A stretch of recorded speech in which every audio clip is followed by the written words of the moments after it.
किसका फोन था? भाई का बोल था, 50,000 रुपये उधार मांग रहा है। मना कर दो उसे, हम कोई पैसे नहीं देने वाले उसको।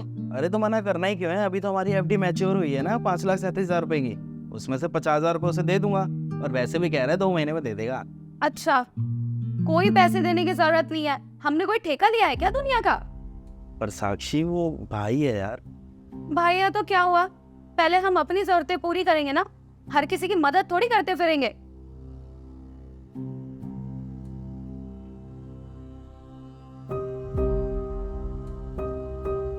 हेलो।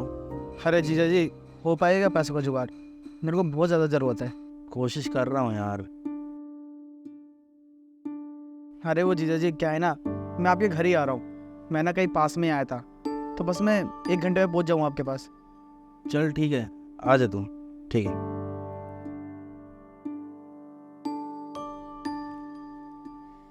फिर से तुम्हारे भाई का फोन था? क्या बोला? वो तुम हमेशा उनकी मदद करने के लिए रेडी रहते हो, कभी हमारे बारे में भी सोचा करो। साक्षी मैं तो सबके बारे में ही सोचता हूँ, बस तुम ही सेल्फिश होती जा रही हो। हाँ ठीक है, सेल्फिश हूँ ना मैं, तो सेल्फिश ही सही। खुश। साक्षी मैं बाजार जा रहा हूँ, 1 पाव पनीर लेके आऊंगा और कोल्ड ड्रिंक लेके आ रहा हूँ। तुम पनीर बना देना। अब किस खुशी में? अरे भाई से बात हुई थी, अभी घर के पास ही है वो, और वो 1 घंटे में घर आने ही वाला है। बेचारा थका हुआ होगा, अच्छा रहेगा यार, अच्छा सा खाना खिला देंगे घर पे उसे तो। कोई जरूरत नहीं है, कल रात की सब्जी बची हुई है, उसी को गर्म कर दूंगी, खा लेगा वो उसे ही। अरे रात का तो हम हमेशा खाते ही है ना, अब जब बाहर से कोई आएगा तो उसे भी रात का खिलाएंगे। भाई है यार वो। अब पनीर की सब्जी उसे बना के खिला देंगे तो उसे भी तो अच्छा लगेगा। मैं कह रही हूँ ना, कोई जरूरत नहीं है, बची हुई सब्जी काफी है। ठीक है, जैसे तुम ठीक समझो। बाकी हाँ, मैं ऑफिस के काम के लिए जरा नीचे जा रहा हूँ, थोड़ी देर में वापस आता हूँ। तुम बना लेना तुम्हें जो ठीक लगे, चेंज करके जा रहा हूँ।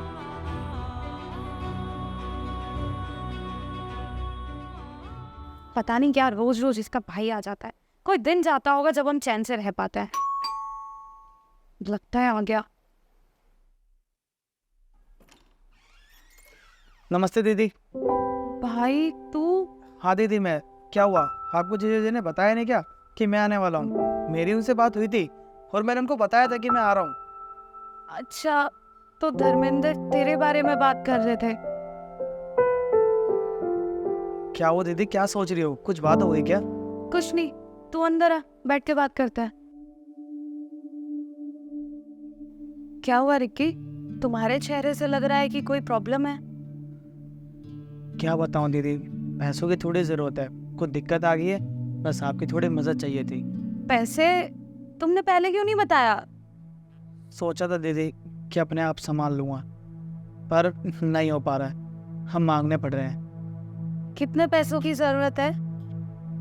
वो 50,000 रुपये चाहिए दीदी।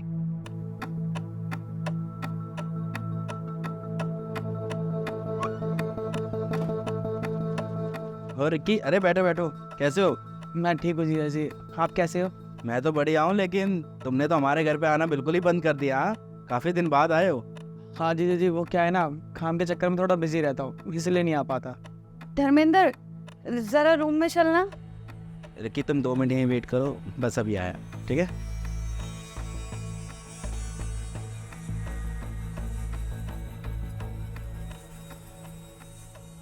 धर्मेंद्र, मुझे नहीं पता था कि तुम मेरे भाई रिक्की की बात कर रहे हो। I am so sorry. अब मैं सोच रही थी कि हम रिक्की की मदद कर देते हैं, उसे सच में पैसों की जरूरत है। अगर उसे पैसों की इतनी जरूरत ना होती तो वो कभी यहाँ नहीं आता। प्लीज धर्मेंद्र, तुम समझो इस बात को।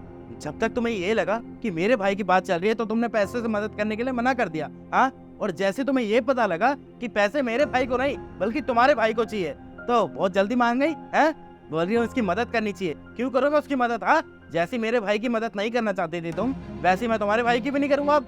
तुम पता है साक्षी, तुम ना 1 नंबर की दोगली हो, दोगली। तुम अपने परिवार और मेरे परिवार में ना भेदभाव करती हो।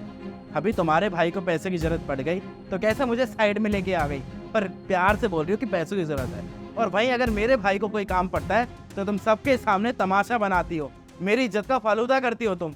और भाई अपने सामने तुम्हें ये सब नहीं दिखा? हाँ, मैंने कभी भी भेदभाव नहीं समझा किसी के बीच में।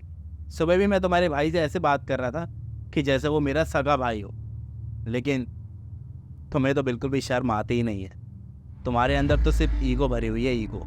अपनी सोच का बदल लो जितनी जल्दी हो सके, ये ना हो कि कहीं देर हो जाए। और हाँ, बात रही मदद की, तो अब मैं तुम्हारे भाई रिकी की बिल्कुल भी मदद नहीं करूँगा। जाके अपने भाई से खुद अपने मुंह से बोल दो, जाओ, कि हम उसकी कोई मदद नहीं कर सकते हैं। धर्मेंद्र, तुम मेरी बात समझने की कोशिश करो। और मेरा भाई बहुत ज़्यादा मुसीबत में है, अगर तुम मदद नहीं करोगे तो कौन करेगा? प्लीज़ मेरी बात को समझो। और ये टाइम ना गुस्सा करने का नहीं है, तुम प्लीज़ अभी उसकी मदद। नहीं साक्षी, हम मैं ना ही कुछ समझना चाहता हूँ ना ही सुनना चाहता हूँ। अगर तुम्हें समझाना ही है ना, तो बाहर तुम्हारा भाई बैठा हुआ है, जाओ उससे समझाओ, जाओ जाओ।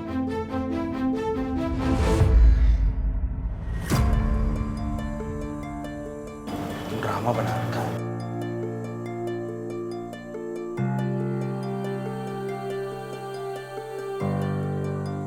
रिकी, सॉरी, हम तुम्हें पैसे नहीं दे पाएंगे। प्लीज़ दीदी, करवा दो ना कहीं से पैसे। बहुत ज़्यादा ज़रूरत है मुझे पैसों की, तभी मैं आपके पास पैसे मांगने आऊँ, वरना मैं कभी आपके पास पैसे मांगने नहीं आता। और दीदी, अगर आज मुझे पैसे नहीं मिले ना, तो मैं बहुत बड़ी मुसीबत में फंस जाऊँगा।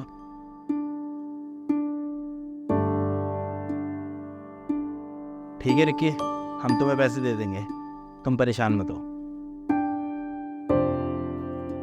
Dharmendra, I am really very sorry, मुझसे गलती हो गई। मैं आज के बाद कभी भेदभाव नहीं करूंगी तुम्हारे और अपने परिवार के बीच में। सुबह मुझे लगा कि तुम्हारे भाई को पैसों की ज़रूरत है, पर जब बाद में मुझे पता लगा कि पैसों की ज़रूरत तुम्हारे भाई को नहीं, मेरे भाई को है, तब मुझे रियलाइज़ हुआ कि मैं कितनी गलत थी। आज अगर मेरे भाई को पैसे नहीं मिलते तो शायद वो कितनी बड़ी मुसीबत में फंस जाता। सेम, अगर तुम्हारे भाई को पैसे नहीं मिलते तो शायद वो भी किसी प्रॉब्लम में फंस जाता। लेकिन मैंने वो बात समझी ही नहीं और ना जाने क्या क्या बोल दिया तुम्हें।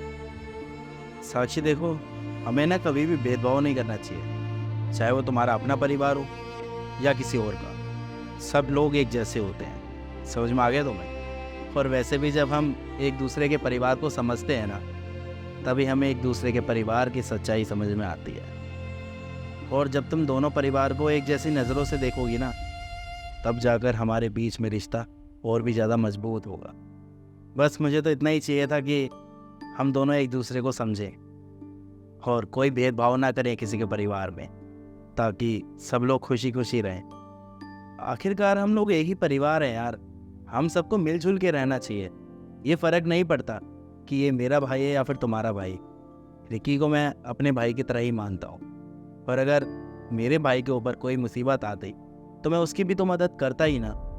और अगर यहीं पे तुम्हारे भाई को मदद की ज़रूरत पड़ी तो मैं पीछे कैसे हट सकता हूँ? तो बस इसलिए मैं तुम्हारे भाई की मदद कर रहा हूँ। बाकी मैं उम्मीद करता हूँ कि तुम भी आगे से ऐसे ही करोगी।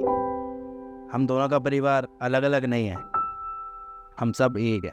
समझ में आ गया तुम्हें? तो प्लीज़ आगे से ऐसी गलती दोबारा रिपीट मत करना। हाँ धर्मेंद्र, तुम बिल्कुल ठीक कह रहे हो और मुझे तुम्हारी बात अच्छे से समझ आ गई है। अब से मैं कभी भेदभाव नहीं करूंगी।